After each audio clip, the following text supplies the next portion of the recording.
As principais demandas que realizan os traballadores do sector xudicial céntranse en 5 puntos. O primeiro, a petición dun aumento do complemento autonómico transitorio. Hubo un aumento en todas as comunidades autónomas do Estado nos últimos meses.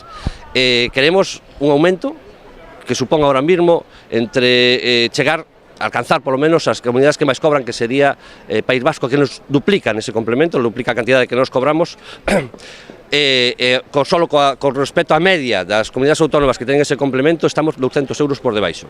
Ademais, tamén solicitan que se eliminen os descontos nas baixas, que se pare a amortización de 106 prazas e que se consoliden os reforzos que levan entre 10 e 15 anos na Administración de Xustiza. Dende este sector xa teñen convocados 2 días de folga os días 1 e 13 de decembro.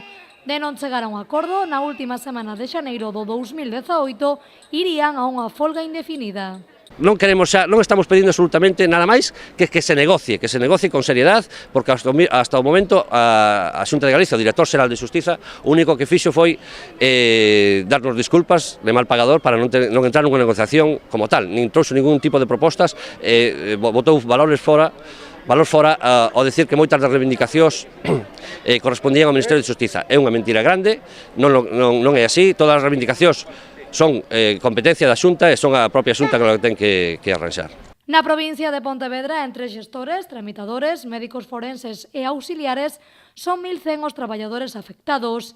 A movilización desta mañá asistiron 120 persoas nos xulgados da Parda e 56 na Audiencia Provincial.